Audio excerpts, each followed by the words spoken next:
Wonderful, wonderful. All right, good morning, everyone. And we have a very special Torah deep dive today. We are once again not going to be learning on the theme of the Parsha because this Shabbos is a very special day. This Shabbos commemorates two things. 74 years ago, on the 10th of Shevat, which is tonight and tomorrow on the Hebrew calendar, the previous Lubavitch Rebbe Yosef Yitzchak Schneerson, passed away, which brought an end to the sixth generation of the Chabad dynasty, of the eras of the Chabad movement.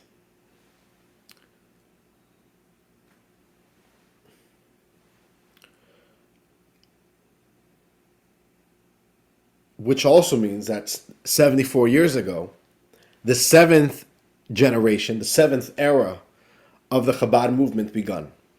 So Chabad is celebrating, the current generation of Chabad is celebrating our 74th anniversary tomorrow. That was when the Rebbe became the seventh leader of Chabad and the leader of the Jewish people. And it was a year later, so 73 years ago, 1951, that the Rebbe did that formally. Until then it was more of an unofficial leadership, but the Rebbe was a little bit more of a, or at least on a formal level, it wasn't as officially accepted that the Rebbe assumed this position or accepted upon himself this position. But a year later, the Rebbe formally accepted the position and began on a more formal level the Chabad mission that we know of today. All started 73, 74 years ago. And I want to speak about that because there's something so beautiful here to learn. Here's the story. It was the first yard site of the previous Rebbe, who was the Rebbe's father-in-law. The Rebbe got married to the middle daughter of the previous Lubavitch Rebbe. The first yard site was coming up, and the Rebbe was, practically speaking, leading the Chabad community in the interim since his father-in-law passed away. But at the same time, he never officially accepted that role. He never said, I'm taking the job. And because of that, it was a little bit of this transient period where, on the one hand, it was very clear that the Rebbe is leading the community and continuing the work of his father-in-law, but it was still lacking a certain formal acceptance from the Rebbe.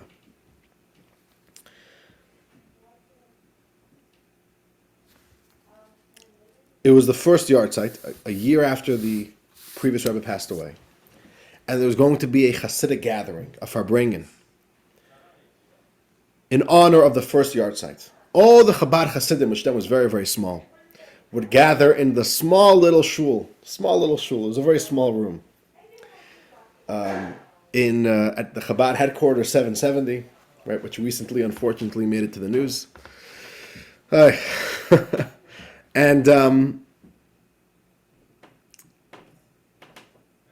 And there would be the Rebbe would talk and speak and address the Chabad community in honor of the first yard site. But all of the Hasidim were hoping that this would be the moment that the Rebbe would make it official. And I don't want to go into the whole history of it and the whole story of it, although it's fascinating. And in fact, my great-grandfather, Rabbi Yitzchak Dubov, he knew the Rebbe from years before. He knew him from Riga, Latvia. My great-grandfather was the rabbi in Riga, Latvia. And the Rebbe came to visit Riga one year. He was then a young man. And my great-grandfather knew that this man is the future leader. It was he smelled it in a second. This wasn't this wasn't an ordinary rabbi. He knew that the Rebbe was a special tzaddik. And he was the first one who approached the Rebbe within the Shiva of the previous Rebbe. He says, "No, you got to step up to plate." And the Rebbe said, "No, I'm not doing it." But it was a year where slowly the Rebbe slowly embraced it, and it was at this Farbrengen. So we have to imagine the moment here. Chabad then was relatively small. Chabad lost probably the majority of its members between the Holocaust, the Jews stuck behind the Iron Curtain. Chabad was a pretty. Chabad was I can't say Chabad was that impressive in the 1951 America. It was very small, but everybody was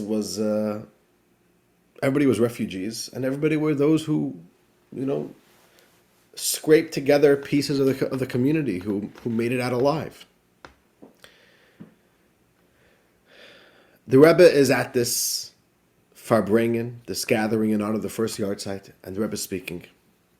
And an elderly Chabad chassid with a white beard, the Rebbe had a black beard then, an elderly Chabad chassid jumps on top of a table and says, "We're hearing a lot of good talks. The Rebbe is sharing a lot of good stuff.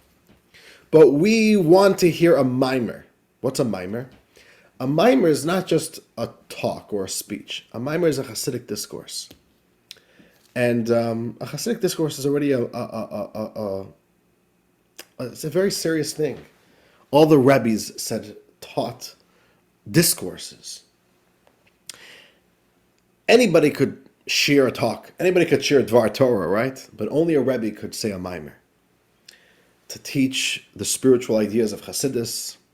And there's a special tone that a mimer is set in.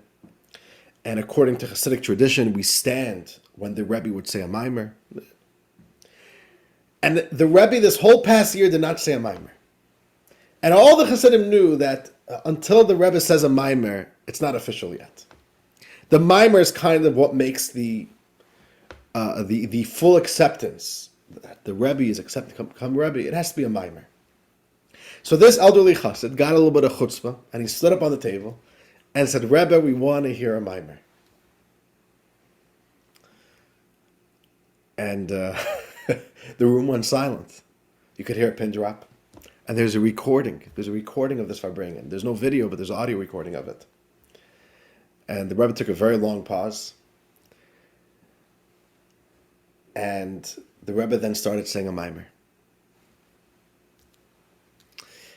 And you could even hear in the recording, you could hear through the recording the emotion in the room. The moment the Rebbe says it, all of a sudden you hear audible gasps, and all of a sudden you hear like a lot of shuffling in the room. It's like you hear the shock. And the Rebbe began saying a mimer, which wasn't only a Hasidic teaching, but it defined the Rebbe's whole mission statement, which was an amazing thing. I don't think people realized it at the moment. But now we can look back 73 years later. The Rebbe literally laid out his entire vision of what we need to do in our day and age. What is his mission as a leader? What he wants to empower the Jewish people of his times. And it's an unbelievable mimer. Unbelievable. And if we would learn it properly, it would take us a few weeks to learn it. It's a very, very powerful mimer. Well, we're going to learn a little bit of it. And let's see, it's a pretty big, if you notice, it's a much bigger handout this week. So let's see how much of it we could get through. And also, the Rebbe was very emotional when saying this mimer. I'll try to point out to you at which phrases specifically. The Rebbe cried a lot. It wasn't simple. And that was it. Right after the mimer, the same chassid, his name was Rabbi Sender Nemtsov. He was the one who jumped on the table and asked the Rebbe that we want to hear a mimer. But then after the mimer, he jumped on the table and he said, "Everybody, repeat after me." And he said the blessing of Shechianu all together. And he said, "Dear Hasidim, we finally have a Rebbe. L'chaim, l'chaim." It was an unbelievably joyous moment. But with all the joy, the Rebbe said clearly that don't think we're going to be having a good time here. We're going to have a great time. But we're here to work. We have a lot of work to do. And the Rebbe said, don't think that I'm going to be the kind of Rebbe that all of you could have good lives and you could rely on me to get all the hard work done. No. We all got to work hard here. All hands on deck. There's an important mission here. And the Rebbe said, "Don't worry, I'm not holding back any assistance. I'm going to be here. I'm going to do everything that I can to help you and to be here with you and to support you. But this is going to be the generation where we have a lot of work to do." And the Rebbe right away got to work. Okay, how do you spell mimer, Marshall? You spell it M-A-A-M-E-R. That's probably how you would write it in English. M-A-A-M-E-R.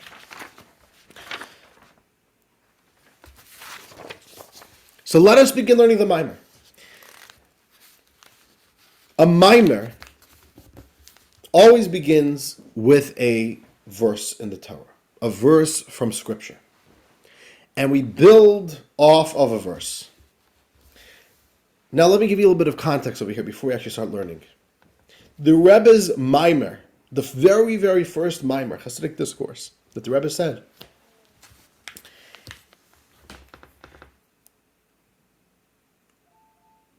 he based it upon the very last mimer that his father-in-law released for publication, which is very interesting. The Rebbe's father-in-law, a few days before he passed away, printed a booklet, a mimer, the written edited version of a mimer, for all the Hasidim to study for that Shabbos. That very same day he passed away. So the previous Rebbe released a mimer for the Hasidim to study on the day that he would pass away. And the Rebbe based his first mimer on his father-in-law's last mimer. And it begins with this verse. Let us turn to page 1. Let us begin learning. It's a verse from the Song of Songs. The Song of Songs was written by King Solomon, and it is a love story between a loving man and woman who are deeply in love with each other. Now, we don't have erotic love stories in our scripture because it's good for entertainment. We have it here because it is really a metaphor. It's an analogy. It's a description of the love story between the Jewish people and God, and every Jewish person and God. And King Solomon felt that the way to express the relationship between God and the Jewish people is through the analogy of a deeply loving young man and woman. This is the verse that the Rebbe's landmark opening mission statement mimer begins with. Let us learn. Song of Songs, chapter 5, verse 1. I have come to my garden, my sister, my bride. The bridegroom is speaking. The groom is speaking. And he says, I have come to my garden, my sister, my bride. I have gathered my myrrh with my spice. I have eaten my sugar cane with my sugar. I have drunk my wine with my milk. Eat, friends. Drink. Drink abundantly, beloved ones. Okay, what is happening here in this verse? Let's look at the commentary, Mitzudas David, which is one of the most primary commentators on the prophets and the writings. He explains what's happening here in this verse. Mitzudas David. I have come to my garden. The bridegroom sent word to his bride. I will hurry to the garden you have prepared for me, and I will collect myrrh and spice, the perfumes you prepared for me. And I will consume the sugar to the point that I will also suck the cane itself. I will drink the wine with the milk that you prepared. Eat, friends. What does this mean? To increase our joy, I will invite friends to eat and drink with us. Okay. The bride prepared a garden for her beloved, for the bridegroom. And he says, I'm coming. I'm coming to my garden, my sister, my bride. I am coming to the place you have prepared for me, and I'll bring all these goodness, and I'll bring friends, like that we could celebrate together. That's the story. What is the analog of this little, of these verses to the relationship with the Jews and God? God tells the exact same thing to the Jewish people. The Jewish people are the woman. God is the man. So God is saying, I've come to my garden, my sister, my bride. What does that mean? Mitzudas David continues with the analog. Bottom of page 1. The analog is, God promises, I will hurry and rest my presence among you and accept your incense offering. A fire will descend from heaven and consume the offerings, which are as sweet to me as sugar. I will accept your wine offerings, which are as sweet as milk. And the priests and the Levites will have the leftovers. So, dear friends, let's take this in for a moment.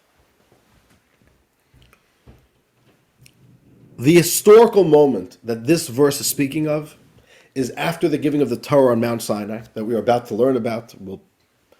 Maybe next week's class or 2 weeks will be about that. And then God commands the Jews, please build me a tabernacle. God says, I want to live amongst you. So please build me a home. Build me a physical space and I'm going to come and live in that physical space. Build a tabernacle. And when the tabernacle is finally ready, God says, I have come to my garden, my sister, my bride. And he says, come, I'm going to enter this space and I'm going to be with you in the tabernacle, in the holy temple. And when you bring offerings to me, it's going to be sweet. It's going to be like a fragrance to me. I'm going to accept your offerings. So God is saying, I'm ready to come live with you. You prepared for me this beautiful space, and now I'm going to come and let us spend some wonderful times together in this space. But the sages see something very interesting in this verse. God doesn't say, I've come to the garden. I've come to the garden that you have prepared for me. God says, I've come to my garden. 1 second, whose garden is it? Who made the garden? The Jews made the garden. The Jews made the tabernacle. So why is God saying it's mine? It should be God saying, thank you for the invitation. I'm now going to come to the garden. Why is God saying it was mine? Page 2, the Midrash. Source 2. Rabbi Menachem said, yes, Marshall. You got to unmute. What is the significance of using the word my sister? And obviously, right, is the bride the sister? No, the idea is that sister is a form of endearment. It's a form of endearment that I guess was more commonly used in the olden days. It doesn't mean that the bride is the sister. Yeah, the commentaries discussed it. I know it wasn't literal. I didn't know why they would use that term. Right. I guess today we still do that a little bit when we call somebody we're bros, right? You know that's the saying? Right, we're good bros. What do you mean you're calling somebody a brother? Right? We're brothers. We're a brother. It's a form of endearment. So calling the beloved bride my sister is a form of endearment, of expression of love. Okay. Rabbi Menachem said, this is the critical teaching. Rabbi Menachem said, it doesn't say I have come to the garden. Rather, it says my garden, meaning the place where I originally was. God's presence started out in the lowest of worlds. God says, I'm not coming here for the first time. It's my garden. I was there before. All I'm doing is coming back. This is what Rabbi Menachem learns in the Midrash from the idea that in this verse it says, God saying, I've come back to my garden. It doesn't say the garden. And Rabbi Menachem explains what happened. Adam sinned, and the divine presence rose to the first heaven. At the beginning of time, God created Adam and Eve, and this world was a beautiful, godly place. But then what happened? Adam and Eve committed the very first sin in history. And the divine presence left this world and went up to the first heaven. The drama continues. Cain sinned, and it rose to the second heaven. Enosh sinned, and it rose to the third heaven. The generation of the flood sinned, and it rose to the fourth heaven. The generation of the Tower of Babel sinned, and it rose to the fifth heaven. The generation of Sodom sinned, and it rose to the sixth heaven. And the Egyptians of Abraham's generation sinned, and it rose to the seventh heaven. There was a progression where historically humanity pushed God further and further and further away from our world. But at the very beginning of time, where was God found? Not in higher worlds. God was actually right here in our world. This place was the most godly plane of reality in all of the spheres of reality. And for those of you who joined our Kabbalah class, I think it's all of you, right? Almost all of you.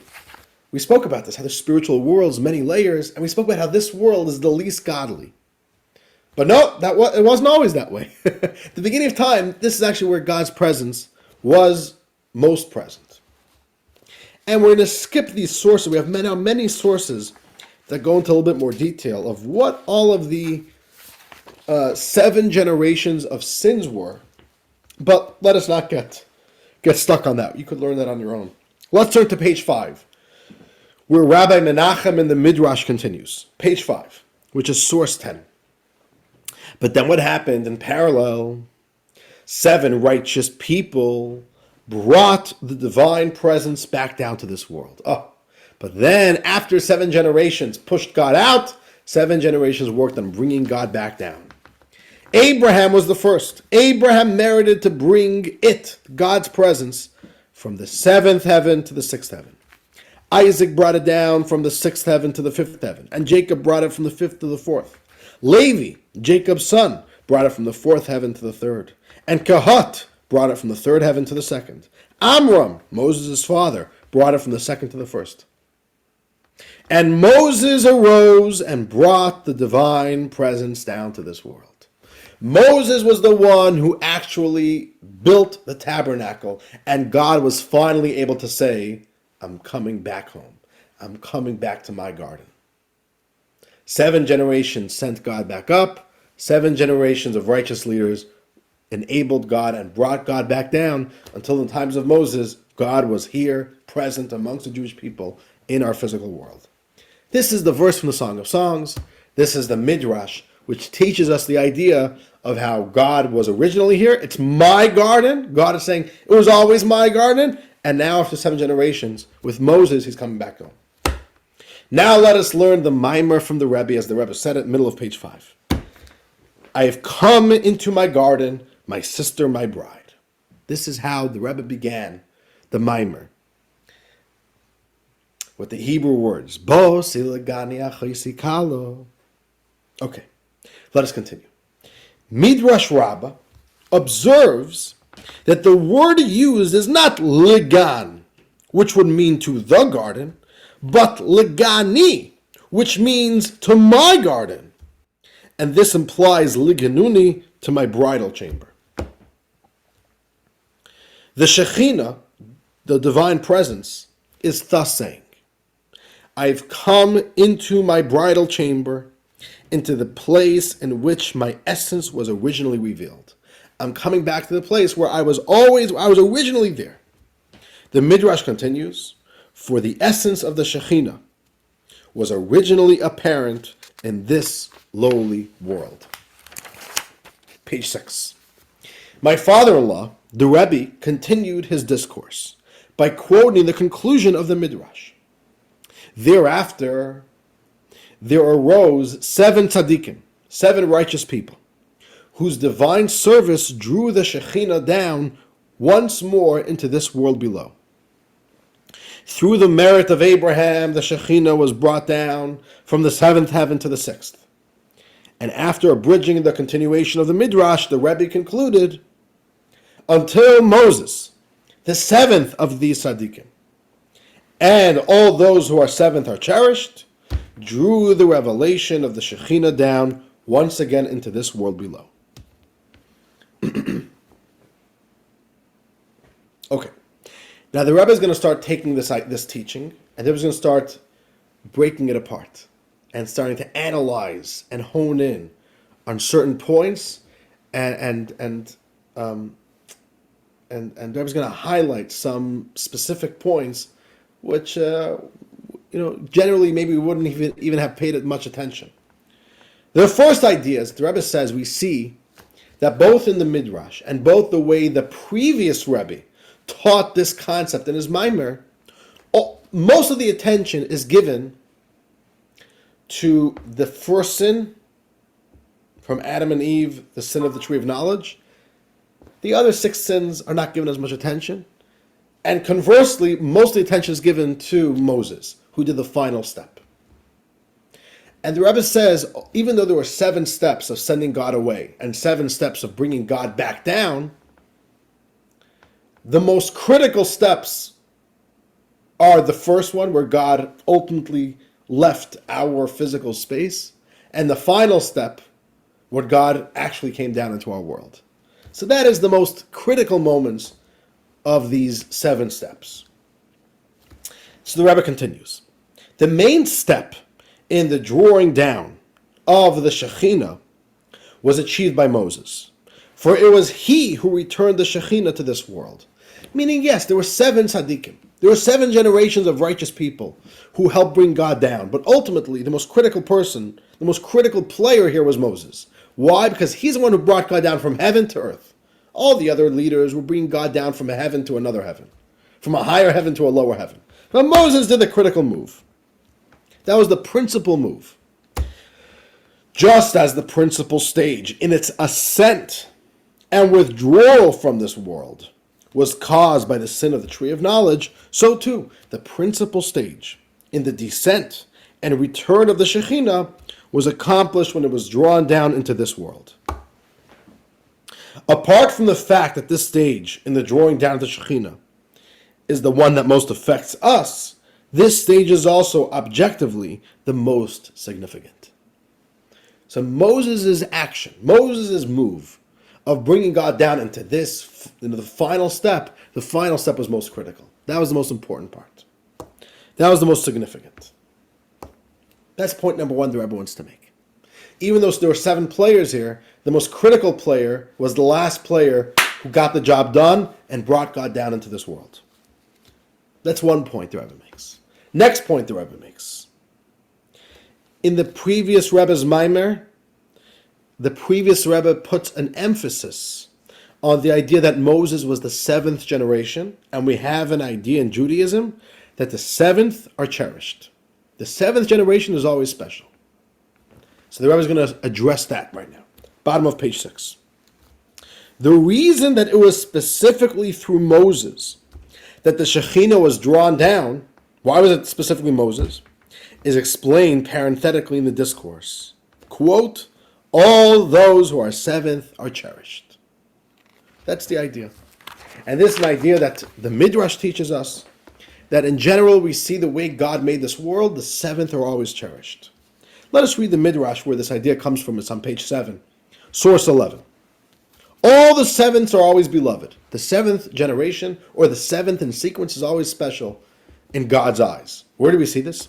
Of the generations, the 7th is beloved. You have Adam, Shes, Enosh, Canaan, Mahalalel, Yered, and Chanoch. Chanoch is the 7th after Adam. And it is written, and Chanoch walked with God. Of the forefathers, the 7th is beloved. You have Abram, Isaac, Jacob, Levi, Kahas, Amram, and Moses. Moses is 7th from the forefathers. It is written, and Moses ascended to God. Of the sons, the 7th is beloved. As it is stated, David was the 7th. King David was the 7th son in his family. In years, the 7th year is beloved. As it is stated, but in the 7th year, you shall let it rest and lie fallow. It's a special year, the year of Shemitah. Maybe we'll do a class when we come to the Parsha. 7th year is a special year on the Jewish calendar. Of the cycles of years, the 7th is beloved. Every cycle of 7 years, the 7th cycle is a special year. As it is stated, you shall sanctify the 50th year after 7 cycles of 7 years. In days, of course, the 7th day is beloved. As it is stated, and God blessed the 7th day, the day of Shabbos is special. In months, the 7th month is beloved, the month of Tishrei, as it is stated, in the 7th month on the first day. All the high holidays is the 7th month on the Jewish calendar, the month of Tishrei. So we see here, why was it Moses? Because Moses was the 7th generation. And the way it works in Judaism, the way it works in God's world is that the 7th is always the one that is special, and the 7th is the one who gets the jobs done. And Marshall, yes, it's really 7 days of creation, right? 7 days of creation, and the 7th day is the special day of creation. The 7th day finishes creation.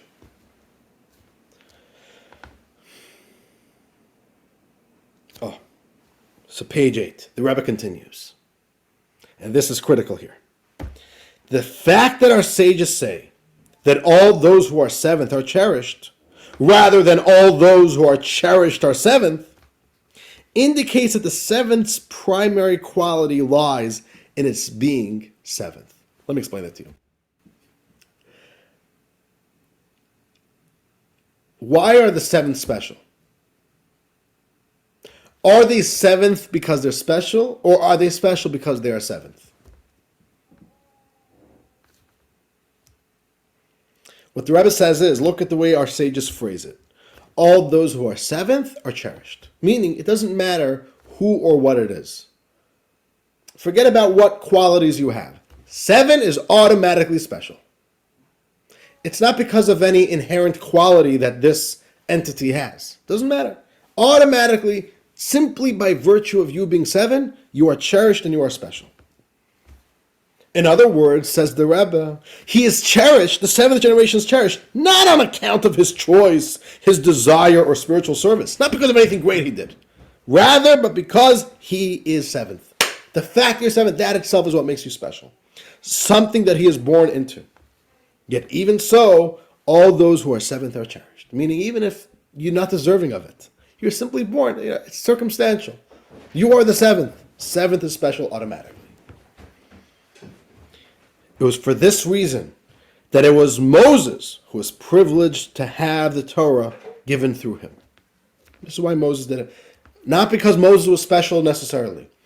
Maybe Abraham was more deserving as a leader to give the Torah to the Jewish people. But Moses was the 7th, so he got the special opportunities, and he got the job done. My father-in-law, the Rebbe, explained, soon after arriving in America. The previous Rebbe came to America 10 years earlier, in 1940. So the Rebbe said soon after arriving in America that even when we refer to the 7th of a series as being the most cherished, the special quality of the first is apparent. For the whole meaning of 7th is 7th from the first. So on the one hand, what makes you special? Not because you're great, but because you are the 7th to the first. The first started the count, and you are 7 after the first, and that's what makes you special. So your whole specialness is based upon the specialness of the first. And because the first was special and started a process of something, and you are number 7 in that process, therefore you are great. But your greatness comes from the first. Who was the first for Moses? Abraham. So the Rebbe is going to say, let's then learn about Abraham. Moses' whole specialness came from Abraham's specialness. So what made Abraham special then? Let's look at Abraham. Bottom of page 8. The Rebbe is speaking about his father-in-law, the previous Rebbe. So the Rebbe in his Maimer, the previous Rebbe then explained the qualities that the first, which is our forefather Abraham, attained through his spiritual service, which was performed with Mesirat Nefesh, self-sacrificing devotion. The specialness of Abraham was that he did his mission with self-sacrifice. He didn't just do good things, he lived his life with sacrifice. Page 9.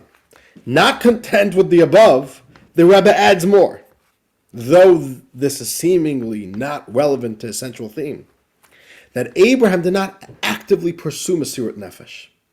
Abraham did tremendous sacrifice in his life. If you look at the stories, Abraham was always putting his life on the line to spread monotheism, to spread the belief in God. But he wasn't looking for it. He wasn't looking to do dangerous missions. He wasn't looking to become a martyr. He was focused on his mission. If his mission also demanded to be a martyr, he was a martyr too.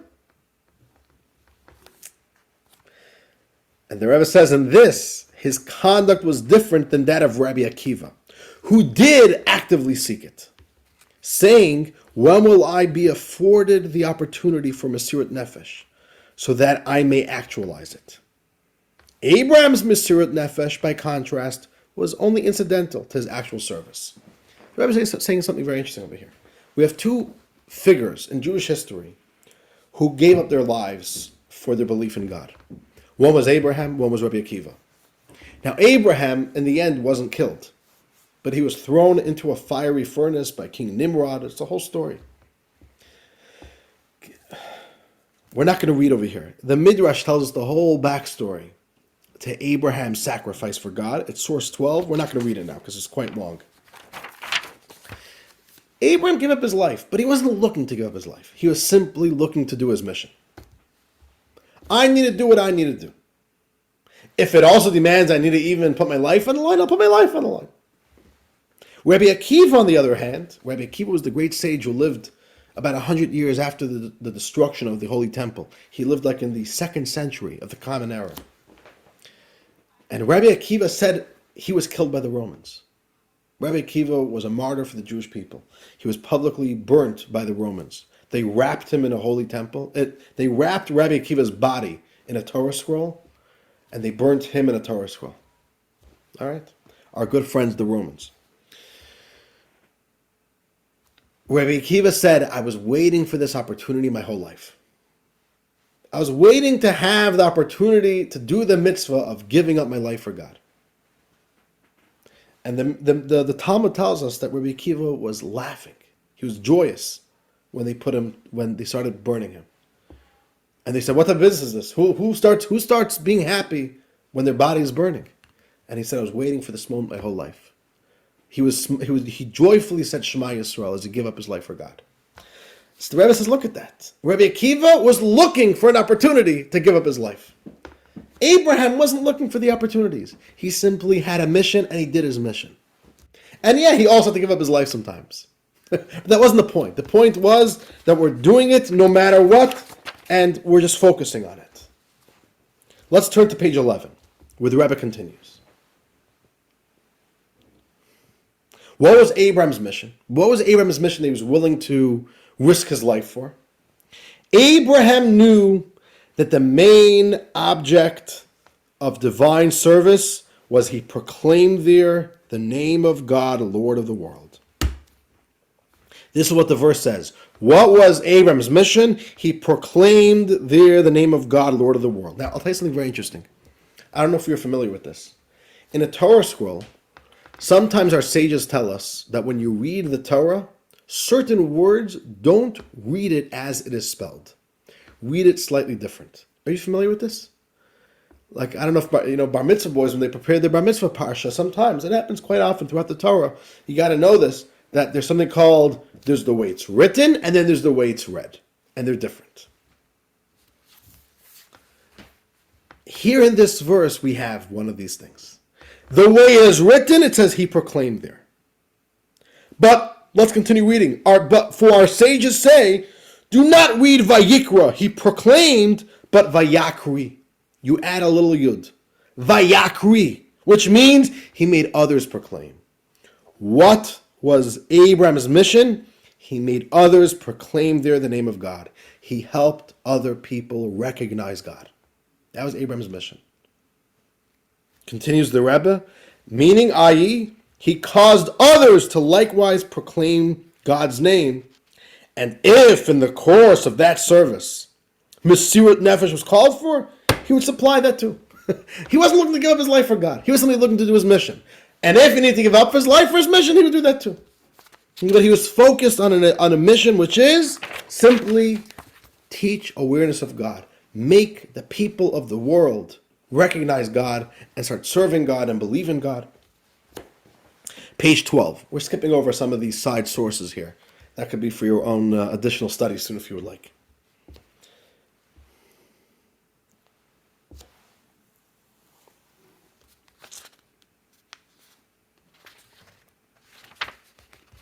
You'll see over here.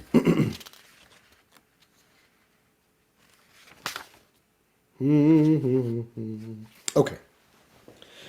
Right, page 12. We're continuing with what the Rebbe says here. Page 12. Indeed, Abraham's divine service and Mesirat Nefesh, right, his self-sacrifice, was so great that even Moses was privileged to have the Torah given through him because he was the beloved seventh, the seventh to the first.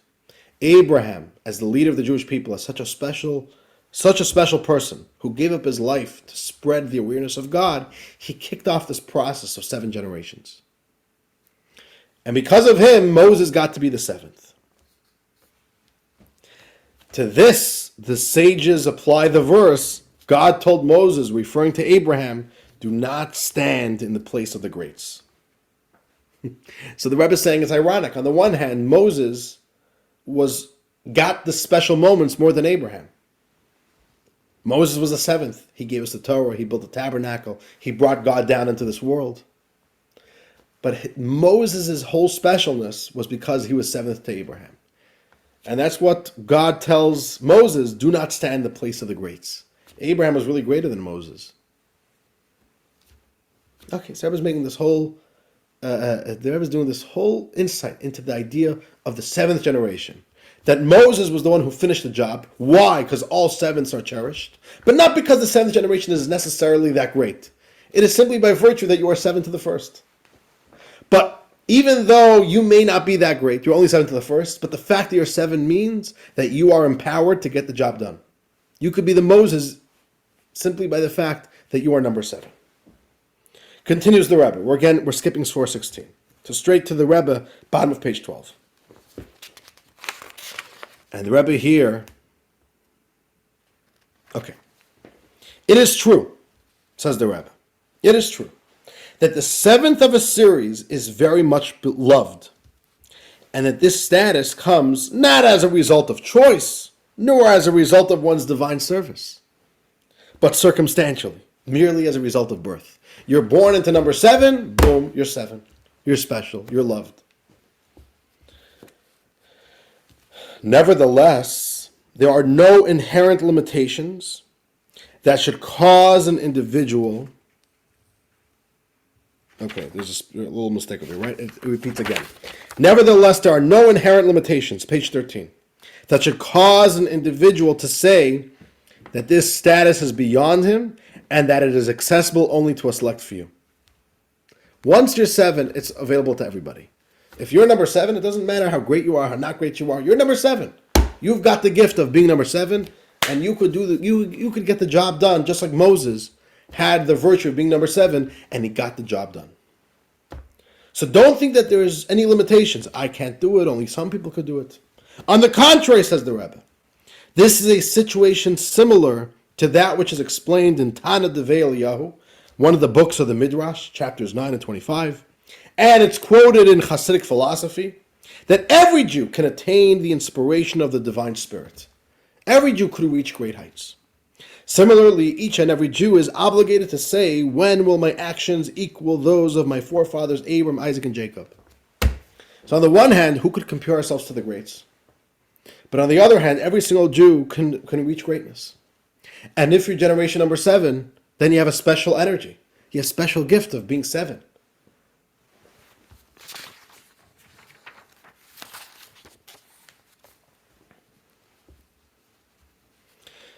Page 14.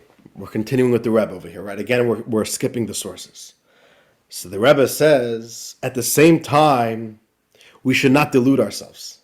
So on the one hand, we need to get the job done, and every single Jew has to aspire to be like Abraham, Isaac, and Jacob, and to reach the greatest heights. But at the same time, we should not delude ourselves. We must know that we should not stand in the place of the great ones, and that the special quality of the seventh of a series consists of his being seventh to the first. So you're empowered to get the job done, not necessarily because you're special, but simply because circumstantially you're number seven. And that empowers you to do unbelievably great things, even if you don't feel that it's something that you could accomplish. Continues the Rebbe, meaning he is capable of doing the divine service and fulfilling the mission of the first. The seventh could actualize the mission that the first started. And what is the mission of the first? What is the mission of Abraham? Do not read, he proclaimed, but that he made others proclaim. The mission of Abraham was to spread godliness, to spread godly awareness, to teach people about God. This then, concludes the Rebbe, is why the seventh is so cherished. It is he who draws down the Shekhinah.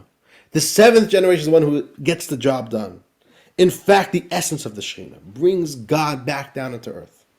Moreover, he draws it down into this lowly world. And now the Rebbe drops the bombshell. The Rebbe says, that we are the seventh generation. And the Rebbe got very emotional when speaking about this. The Rebbe was the seventh generation of Chabad.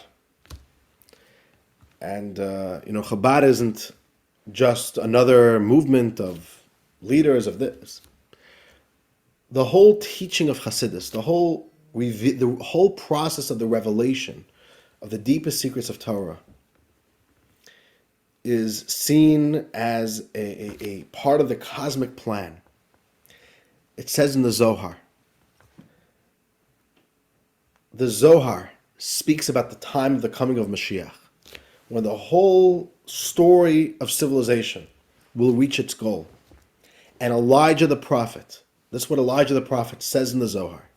Elijah the prophet says that before the end of times, before Mashiach comes, the deepest, innermost teachings of the Torah, the teachings of Kabbalah, the innermost dimension of the Torah, needs to be revealed.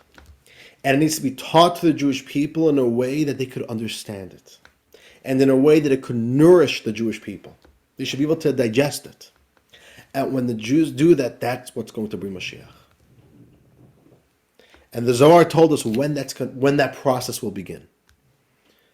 The process begins between the Jewish year 5600 and 5700, which are the secular years of 1740 to 1840 on the Gregorian calendar. This is what the Zohar writes 2,000 years ago. That the year 1740 to 1840 is going to be the time when this process begins, the revelation, the dissemination of the deepest teachings of the Torah, which will, in fact, that's what's going to trigger the coming of Mashiach. That's when the Baal Shem Tov began the revelation of Hasidus. That's when the Alter Rebbe, the author of the Tanya, began the process of teaching the deepest secrets of the Torah in a way that all Jews could understand it. And the Alter Rebbe was number one. And the Rebbe says we are right now number 7. On the one hand, who are we? Who are we? How can we compare ourselves to the greatness of earlier generations of Jews? The Rebbe says it doesn't matter. We are number 7. We are the generation that has to get the mission done. And what's the mission? Bring God here into this world. Spread the awareness of God to every single last Jew, to every single last human, and bring God down. And God should be able to say, I've come to my garden. I've come back home. And the Rebbe was very emotional when speaking about this. The Rebbe says, this is our mandate. Says the Rebbe. This then, towards the bottom, page 14. This is what is demanded of each and every one of us, the 7th generation. And all those that are 7th are cherished. Although the fact that we are in the 7th generation is not by our own choosing, or as a result of our own service, right? So we didn't earn the greatness. We don't have any special qualities that we are deserving for this. We're simply born into the 7th generation. And indeed, in certain ways, perhaps it's contrary to our will. Maybe we don't even want the job. Who wants such a hard job? But nevertheless, says the Rebbe, all those who are 7th are cherished. And says the Rebbe, we are now very near the approaching footsteps of Mashiach. We're at the doorstep of the coming of Mashiach. We're at the cusp of that final moment. We are at the conclusion of this period. And our spiritual task is to complete the process of drawing down the Shekhinah, the essence of the Shekhinah, the essence of God, specifically into our lowly world. Our job is to finish. The same way Moses finished the job and he brought God back down into this world, that has to be our job here.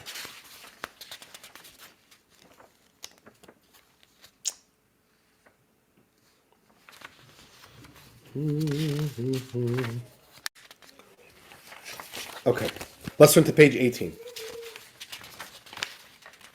We'll conclude on page 18. We have to skip a little section over here, that's fine. There's so much here. Page 18, the Rebbe says, this is demanded of each of us, to know that we find ourselves in the 7th generation. The quality of the 7th of a series merely being that he is 7th to the 1st. The Rebbe is again saying, don't think that it's because we did anything special. It's simply by virtue that we are the seventh, and this is what we need to know, that we are that special generation. The conduct of the first, Abraham, was that he sought nothing for himself. Abraham was not selfish. He wasn't even looking for spiritual self-perfection, spiritual attainment. He wasn't even looking, not even for Mesirat Nefesh. He wasn't even looking for the great mitzvah to give up his life for God. Because even that could be selfish. I want to do the mitzvah of giving up my life for God. It's selflessness. He wasn't even looking for that. Rather, he knew that his whole existence was for the sake of proclaiming there the name of God, Lord of the world. He simply knew that our job is to spread the word and to teach godliness, to bring God into this world. Says the Rebbe, our divine service, what we need to do in this generation, should resemble that of Abraham. You have to realize, this is the Rebbe speaking here. I don't think anybody realized what the Rebbe is talking about. Today we know what the Rebbe means when he said this. What did Abraham do? He arrived in places where nothing was known of godliness. Nothing was known of Judaism. Nothing was even known of the Hebrew alphabet. By the way, the Rebbe was crying when he said these words. And the Rebbe especially choked. They don't even know the alphabet. The Rebbe was crying in pain. It's unbelievable. I'll send you the link to watch this. It's so emotional. He goes to a place where they know nothing of godliness, nothing of Judaism. They don't even know the Hebrew alphabet. And while there, he completely set aside his personal interests and proclaimed God's name. In the spirit of the teachings of the sages, do not read, he proclaimed, but he made others proclaim. That was Abraham's mission. Okay, the Rebbe concludes with a final thought over here. Whenever we have this idea in the Torah scroll that it's written one way, but read it a different way, that means that both interpretations are true and both interpretations are dependent on each other. Which means if God wanted us to read the Torah one way, why did he write it a different way? Why write it one way and say, don't read it that way? It's only written that way. Read it the different way. It means is that both are true and both are dependent on each other. And the Rebbe says something else over here. The Rebbe was also very emotional when speaking about this. It is well known that when expounding by means of the do not read principle, whenever we have this principle, do not read like this, instead read it like that, both the former and the latter readings maintain their validity. Both remain true. Here too, the Torah specifically states that he proclaimed. So he made others proclaim, and he proclaimed. And what does that mean? It says the Rebbe like this. Nonetheless, it must be known, says the Rebbe, that if a person desires to succeed in his own proclamation, if you as a private Jew want to succeed in connecting with God, he must see to it that others not only know, but proclaim as well. The Rebbe said, do you want to be successful spiritually?